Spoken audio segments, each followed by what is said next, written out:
Shalom tout le monde, bonsoir, Shabbat Shalom pour ceux qui sont encore en Shabbat. Et merci de nous rejoindre encore aujourd'hui pour ce Shabbat où on enseigne la Torah en Yeshua depuis Israël. Et après avoir eu 2 semaines d'interruption puisqu'il y avait Pessah, j'espère que vous avez tous passé un bon Pessah. Et aujourd'hui donc on reprend avec la paracha Acharemot, après la mort des fils d'Aaron.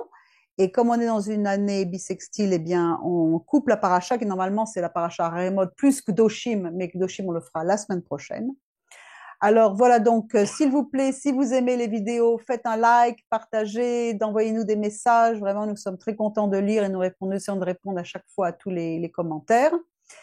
Et donc voilà, on va commencer. Alors la paracha. Donc comme d'habitude, je fais 2 messages. Un message, le premier, c'est celui donc qui est ici, qui nous montre comment le Messie apparaît dans la paracha. Bien entendu, ce ne sont que des petits extraits des études profondes de la yeshiva que je vous encourage vraiment de suivre si vous voulez vraiment avoir une formation plus profonde.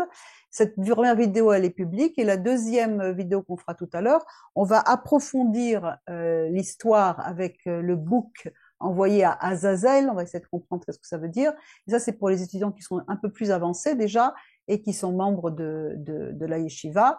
Alors, je vous encourage aussi, pareil, tous autant que vous êtes, de pouvoir tous étudier à fond, de venir, on offre vraiment toutes les possibilités pour étudier à tous les différents prix. Donc, soyez les bienvenus, et vous pouvez de toute façon toujours nous rejoindre pour les 2 messages tous les Shabbats après-midi librement. Alors voilà, Lévitique 16, 1 à 18, à la fin du chapitre 18, il s'agit de Yom Kippour, Yom Kippourim, et les unions illicites.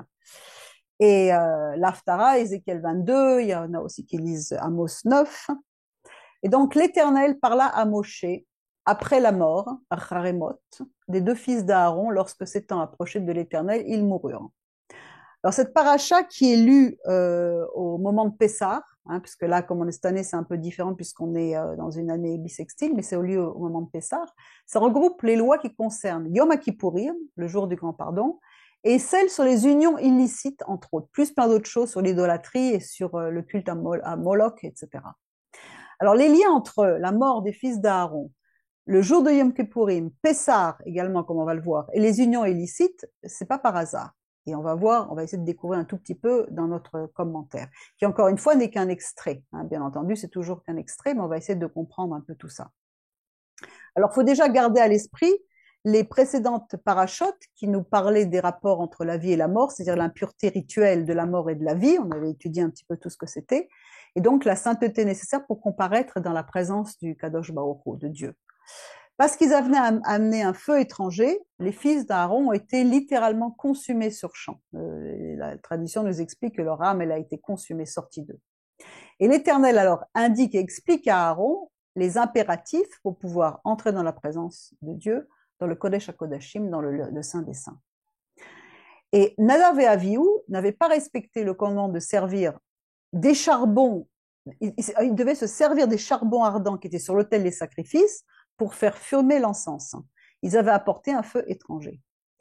Mais on avait compris dans les autres parachats et tout qu'en fait, ce commandement, ça reflétait l'image donc du sacrifice des passions. C'est-à-dire, pourquoi est-ce qu'on sacrifiait le foie, les reins, etc. et tout. C'était vraiment partager les passions donc qui devaient être brûlées sur l'autel de l'encens, et c'était ce feu qui devait alimenter l'autel des parfums, où notre sanctification alors doit monter justement comme un parfum agréable devant le trône de grâce. Et cette idée, elle est renforcée de plus dans le choix des mots qui est employé en hébreu, entre le voile et le propitiatoire. Et l'Éternel dit à Moshe, dis à Aaron ton frère qu'il n'entre pas en tout temps dans le lieu saint, au-dedans du voile, parochet, devant le propitiatoire kaporet. Ce sont les mêmes lettres qui sont mises dans un autre ordre qui est sur l'arche afin qu'il ne meure pas. Car j'apparais dans la nuée sur le propitiatoire. Alors la racine du mot voile, elle signifie être brisé en morceaux, tandis que la racine du mot propitiatoire signifie expier et pardonner. En fait, cela nous enseigne que seul le chemin d'une repentance, d'une véritable repentance et d'une attitude de cœur droite peut nous ouvrir la porte à la miséricorde. Comme il est dit dans le psaume 51, Les sacrifices de Dieu sont un esprit brisé. Ô Dieu, tu ne mépriseras pas un cœur brisé et humilié. Il y a donc une nécessité de brisement. On doit avoir le cœur brisé pour pouvoir entrer dans la présence de Dieu. Et en fait, ce brisement de nos cœurs, ça implique qu'on a accepté et reconnu celui qui a été brisé pour nous accorder cette entrée dans le lieu saint. Il a plu à l'Éternel de le briser par la souffrance. Après avoir livré sa vie en sacrifice pour le péché, il verra une postérité et prolongera ses jours, et l'œuvre de l'Éternel prospérera entre ses mains. Ésaïe 53.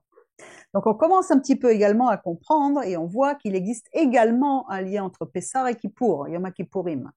Il est dit dans Exode 12, 3, « Parlez à toute l'assemblée d'Israël en disant, au 10e jour de ce mois de Nissan, vous prendrez chacun un agneau par maison de père, un agneau par maison. » Et ensuite, en Lévitique 16, 29, on voit, et ceci pour vous sera un statut perpétuel, au 7e mois, le 10e mois du mois, qui est le mois de Tishré, le 10e mois du jour, le 10 Nissan, le 10 Tishré, vous affligerez vos âmes, ça c'est Yom Kippourim, et vous ne ferez aucune œuvre, tant l'Israélite de naissance que l'étranger qui séjourne au milieu de vous. L'étranger, c'est le guérim, celui qui est converti. Cet agneau, bien entendu, c'était l'agneau. C'est Yeshua qui va être répandu pour notre délivrance, notre pardon. Et en fait, toutes les directives qui sont données à Aaron, elles nous parlent de l'œuvre accomplie par Yeshua. Aaron devait commencer le service d'expiation en offrant tout d'abord un sacrifice pour lui, pour ses propres péchés, montrant là par là que ni lui ni ses fils étaient à l'abri de péché. Yeshua, lui, l'image du Dieu 3 fois saint, n'a pas besoin d'offrir de sacrifice parce qu'il n'a jamais péché, il s'est offert une fois pour toutes pour les péchés, comme il est écrit dans Hébreu, car un tel, Kohen Gadol, souverain sacrificateur, nous convenait, saint, innocent, sans souillure, séparé des pécheurs, élevé plus haut que les cieux, qui n'est pas journellement dans la nécessité, comme les souverains sacrificateurs, d'offrir des sacrifices, d'abord pour ses propres péchés, ensuite pour ceux du peuple. Car cela, il l'a fait une fois pour toutes, s'étant offert lui-même. Aaron devait officier en tunique simple de lin, c'est les vêtements blancs, hein, il avait un jeu de vêtements entre les vêtements d'or et les vêtements de lin, et Yeshua est venu lui-même en simple tunique expier pour les péchés du peuple. Les soldats donc, quand ils eurent crucifié Yeshua, prirent ses vêtements, en firent 4 parts, une part pour chaque soldat.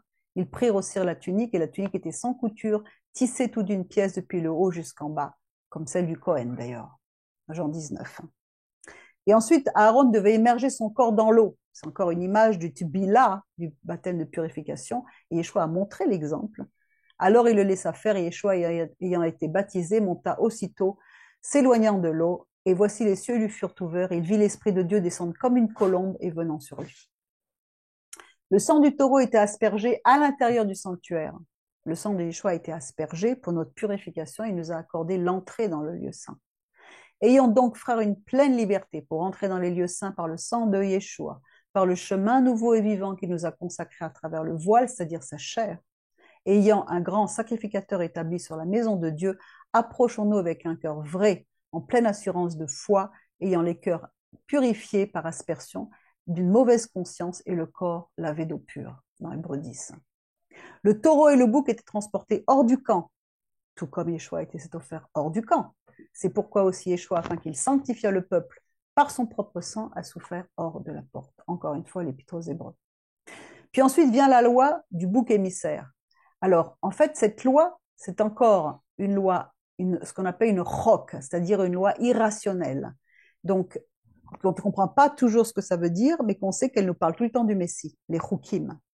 Dans la signification, elle ne peut être comprise, et on peut déjà avoir des éléments de compréhension de toutes ces lois, ces chukim, quand on lit la Brit Hadasha, qui elle nous parle de toute la signification de ce qu'a accompli le Yeshua justement sur les œuvres du Satan, sur les œuvres de la chair. Alors examinons un petit peu les modalités de cette loi. 2 boucs devaient être choisis, et je développerai plus dans l'autre vidéo, hein. Mais le sort était jeté sur les 2 boucs, et l'un des 2 était consacré en sacrifice d'expiation à l'Éternel, et l'autre, chargé du péché des peuples, envoyé à Azazel. Ça voulait dire quoi? Ça veut dire le choix est très binaire.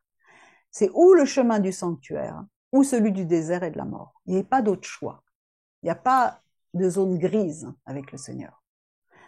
Ces 2 boucs étaient identiques en âge, en couleur et en poids, ils étaient jumeaux.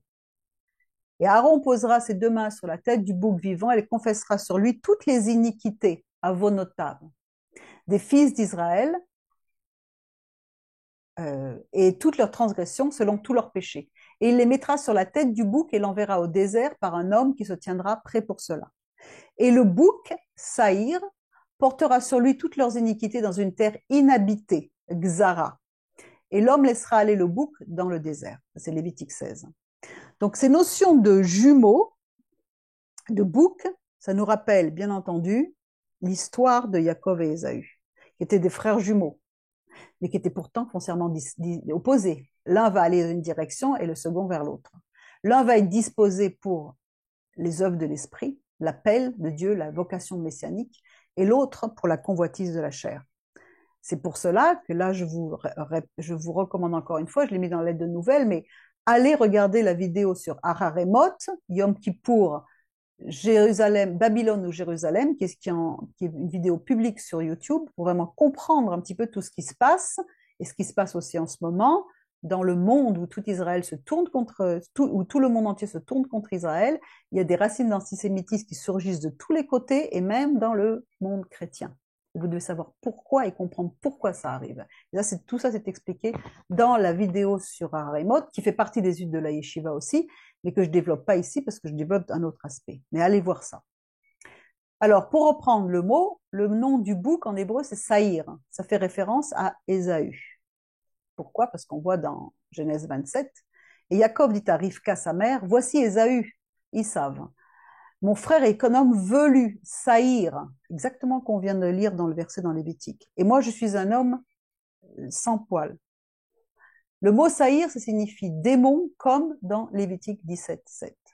Ils ne sacrifieront plus au sacrifice aux démons, Séirim, qui est le pluriel de Saïr, après lesquels ils se prostituent. D'après notre verset cité plus haut, le terme iniquité, avonotam, peut être coupé également en 2 parties, avonot et tam, qui signifient respectivement iniquité et innocent, complet. Or, ce terme de tam, innocent, complet, est employé pour décrire Yaakov, Jacob, en Genèse 25-27, c'est-à-dire complètement différent de ce que l'on peut enseigner partout, où Jacob étant vraiment le roublard, etc. Et pourtant, la parole est très simple, nous dit que Dieu a aimé Jacob, il a haï Ésaü, mais on n'en parle jamais de cette partie-là. Et pourtant, regardez comment c'est traduit dans la parole.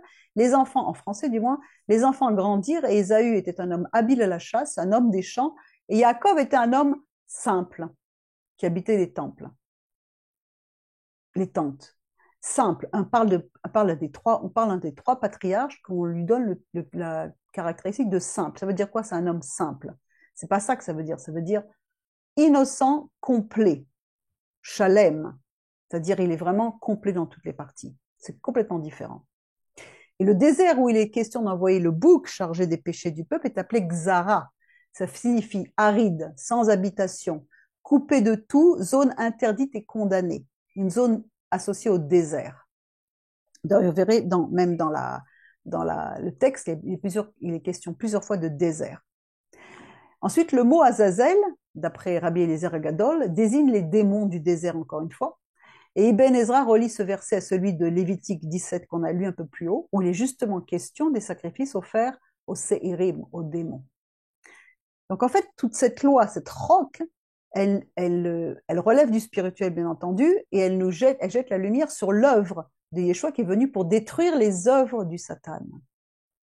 La dualité entre le mal et l'innocence qui s'exprime à travers Yaakov, qui a été l'homme choisi pour porter le flambeau messianique, et Ésaü, qui méprise, s'oppose au plan de Dieu, est comparable à un combat entre la chair et l'esprit. Et donc Paul fait référence dans l'épître aux Romains à plusieurs reprises, car il dit, car je sais qu'en moi, c'est-à-dire en ma chair, les œuvres de la chair, il n'habite point de bien. Car le vouloir est avec moi, mais accomplir le bien, cela je ne le trouve pas. Car le bien que je veux, je ne le pratique pas, mais le mal que je ne veux pas, je le fais. Mais je vois dans mes membres une autre loi qui combat contre la loi de mon entendement, qui me rend captive de la loi du péché qui existe dans mes membres. Misérable homme que je suis, qui me délivrera de ce corps de mort? Bien entendu, Yeshua. Ce bouc envoyé à Azazel devait être précipité du haut d'une falaise, comme le suggère le mot Azazel, qui veut dire également fort, grand, c'est-à-dire Telles étaient les caractéristiques de la falaise d'où était jeté le bouc, d'après nous dit Rashi. Et il existe également une coutume à Yom Kippourim, qui est tirée du verset de Michée 7,19, de réciter une prière qui s'appelle le Tashlir, qui est une confession des péchés près d'un courant d'eau. Et donc, dans le verset de Michée, il est dit, il aura encore une fois compassion de nous, il mettra sous ses pieds nos iniquités, et tu jetteras tous leurs péchés dans les profondeurs de la mer. Donc, c'est ce qu'on fait, on jette les péchés près d'un courant d'eau, d'un filet d'eau. Et c'est cette parallèle-là, on peut le voir avec ce qui s'est passé avec l'histoire de Yeshua. Il a manifesté de son autorité quand il a renvoyé les démons de Ésaü, à qui l'accès avait été donné par les habitants de cette terre, Gerasa, qui élevait des porcs, chose qui était interdite pour les Juifs, il les a jetés dans les profondeurs du lac de Tibériade. Il y a un endroit où on va, quand on visite Tibériade, de l'autre côté, sur la rive est, où on va voir justement cet endroit-là. Il est écrit, quand il arriva à l'autre rive, dans le pays des Gergeséniens, ou terre de Gerasa, donc une terre aride qui est assimilée à un désert, parce que c'est là où les démons règnent, 2 démoniaques, sortant des sépulcres, vinrent à sa rencontre. Ils étaient très violents, en sorte que personne ne pouvait passer par ce chemin-là. Et voici, ils s'écrièrent, disant, qu'y a-t-il entre nous et toi, Yeshua, fils de Dieu, Ben Elohim? C'est une expression hébreu, Mayesh Beinenu, c'est une expression qui veut dire, qu'est-ce que tu nous veux? Es-tu venu ici avant le temps pour nous tourmenter? Il y avait loin d'eux un grand troupeau de pourceaux qui paissaient. Et les démons le priaient en disant, si tu nous chasses, permets de nous en aller dans le troupeau des pourceaux. Il leur dit, allez. Et eux sortirent, ils s'en allèrent dans le troupeau des pourceaux, et voici tout le troupeau des pourceaux se rua du côté dans la mer. Tashlir envoie tous ses péchés dans la mer. Et en plus, c'est très intéressant de voir que Édom, Ésaü, le symbole de Ésaü, le symbole de Édom, qui a été repris donc ensuite par le monde occidental. Les Romains avaient donc comme drapeau, la 10e légion romaine avait comme drapeau un sanglier. Donc le porc est assimilé à Ésaü, qui a l'apparence de la piété, parce qu'il rumine, mais qui n'a pas qui a les sabots fourchus, mais qui ne rumine pas. Donc les caractéristiques de la cacheroute. Et le pays de Gerasa s'apparente également à celui de la terre Gezara. Donc en fait, on voit qu'on a un parallèle qui est ici, la terre aride stérile, d'où ces porcs donc ces démons entrent dans les ports pour partir et être jetés dans la mer. Donc ce qui veut dire qu'en fait, Yeshua qui a traversé pour aller nous délivrer ces 2 démoniaques, on dit qu'il est passé de l'autre côté, c'est-à-dire qu'il a traversé, il est allé dans le côté impur pour aller chercher ces âmes captives. Il est bienvenu également nous délivrer et nous délivrer de l'emprise justement de notre propre Satan. Il était à la fois l'agneau de Pessah, celui qui accorde la délivrance. Il a été également le Kohen parfait, le grand sacrificateur à Yom Kippourim, parce qu'il a en plus porté les péchés à notre place. Ésaïe 53 nous dit, Satan lui a porté nos langueurs, il s'est chargé de nos douleurs, et nous l'avons estimé battu, frappé de Dieu et affligé. Mais il a été blessé pour nos transgressions, il a été meurtri pour nos iniquités, le châtiment de notre paix a été sur lui, et par ce meurtrissure nous sommes guéris. Donc le Yom Kippourim est consacré comme Shabbat Shabbaton, un double Shabbat, pour célébrer ce jour vraiment saint où Yeshua est venu pour détruire les œuvres du Satan et nous accorder l'accès auprès de la sainteté de Dieu. Comme il dit dans 1 Jean 3,8, celui qui pratique le péché est du diable, car dès le commencement, le diable pêche. Et c'est pour ceci que le Fils de Dieu a été manifesté afin qu'il détruisît les œuvres du diable, qui nous tentent. Et le chapitre 17 entraîne directement sur l'interdiction de sacrifier aux démons, on est toujours dans le même contexte, et de consommer du sang pour ensuite terminer par le chapitre concernant les relations interdites. Comme on a étudié dans la Parasha Vaïkra, la consommation du sang, l'idolâtrie, les moralités sont toujours liées ensemble. On le retrouve même dans l'Apocalypse. Les sacrifices devaient être exclusivement offerts devant la tente d'assignation, car celle-ci, ça représentait le chemin sanctifié vers Dieu. Et le chemin sanctifié vers Dieu, Yeshua, lui, est la porte par laquelle tous nos sacrifices sont agréés. Et les autres voies sont assimilées à des sacrifices offerts à des démons. Comme il est dit dans 1 Corinthiens 10 également, non, mais que les choses que les nations sacrifient, elles les sacrifient à des démons et non pas à Dieu. Or, je ne veux pas que vous ayez communion avec les démons. Vous ne pouvez boire la coupe du Seigneur et la coupe des démons. Vous ne pouvez participer à la table du Seigneur et à la table des démons. On a un choix binaire, il n'y a pas d'autre choix, à droite ou à gauche. Les lois sur l'immoralité nous enseignent également quelles sont les unions interdites, l'inceste, qui est considéré comme une violation des lois de conservation des espèces, si on peut dire, dans Genèse 1, etc. La mère, la sœur, la tante devaient rester des mères, des sœurs, des tantes et non pas devenir des épouses d'un membre de la même parenté. Ça fait référence également à des mondes supérieurs, mais je ne peux pas développer ici. D'ailleurs, on voit que Jean, Yohanan, va reprendre Hérode au sujet de la femme de son frère. Car Hérode ayant fait prendre Yohanan, l'ayant fait lier et mettre en prison à cause d'Hérodias, la femme de Philippe son frère. Car Yohanan lui disait, il ne t'est pas permis de l'avoir selon la Torah, tu n'as pas le droit. Et l'enfant qui était issu d'un tel mariage, un mariage incestueux, est appelé mamzer, un bâtard, c'est-à-dire que le mariage était considéré comme nul et non avenu. Et toutes ces interdictions, ça a entraîné la peine de karet, c'est-à-dire un retranchement spirituel. On ne fait plus partie spirituellement de la communauté d'Israël. Et ça nous enseigne qu'il existe une influence spirituelle évidente sur la personne et sa descendance. La façon dont nous conduisons dans les mœurs influent nos enfants. Ces unions illicites, la consommation de sang, les sacrifices non agréés, tous ces actes de rébellion qui sont manifestés éloignent la shrina et ouvrent la porte à l'errance. Notre âme est en errance et dans une terre aride et une terre d'oubli. Comme il dit dans Psaume 68, Dieu fait habiter en famille ceux qui étaient seuls, il fait sortir ceux qui étaient enchaînés pour qu'ils jouissent de l'abondance. Mais les rebelles demeurent dans une terre aride. Toujours cette terre aride, c'est une terre désertique. Le désert est associé à la présence des esprits. Yeshua nous a donné cette victoire sur le péché, sur le Ésaü de nos âmes. Lorsque vous étiez morts dans vos fautes et dans l'incirconcision de votre chair, il vous a vivifié ensemble avec lui, nous ayant pardonné toute notre faute, ayant effacé l'obligation qui était contre nous, laquelle consistait en ordonnance et qui nous était contraire, il l'a ôté en le clouant à la croix, ayant dépouillé les principautés et les autorités, il les a produits publiquement en spectacle. C'est un petit peu ça que je vois ce verset-là. Triomphel par la croix. Et donc, je veux terminer ici par un verset qui nous dit ici, Yeshua nous a donné le victoire. Il nous donne la possibilité chaque jour de pouvoir proclamer la libération en Pessah et à Yom Kippourim le pardon de tous les péchés.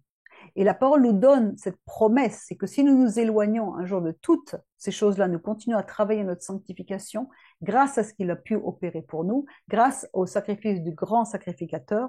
Il nous est dit dans Ésaïe 33, un verset absolument magnifique, il nous dit « Celui qui ferme ses yeux pour ne pas voir le mal, tes yeux verront le roi dans sa beauté, ils contempleront le pays lointain. » Et c'est ce que cette paracha vraiment en quelques mots nous enseigne, c'est-à-dire que nous avons la puissance par lui de pouvoir justement lutter contre ces Ésaü qui sont de nos âmes. Ce qui nous entraîne à dire qu'en fait, Ésaü, Jacob, tout ça, ce sont des images qui sont là pour nous montrer qu'en fait, ces deux boucs qui sont ces deux offerts de sacrifices étaient en fait le combat entre la chair et l'esprit. Et nous avons la victoire une fois que nous envoyons ce bouc destiné à Azazel, nous l'envoyons là d'où il appartient, c'est-à-dire dans le désert. Et ça nous montre également quel est le sacrifice, quelle est l'œuvre que Yeshua est allé faire dans le désert quand il a été tenté pendant 40 jours par le Satan. Et ça, je le laisse maintenant pour la seconde vidéo. Alors, merci de votre écoute et puis restez branchés encore. On va passer à la seconde vidéo. Shalom tout le monde et merci. Et si vous voulez écouter tous les autres messages, venez nous rejoindre le Shabbat après-midi. Inscrivez-vous pour la lettre de nouvelles. Comme ça, vous avez tous les détails pour savoir ce qu'on fait dans la yeshiva. On fait beaucoup de choses, beaucoup de cours et je suis sûre qu'il y en aura pour chacun d'entre vous. Merci bien, Shalom.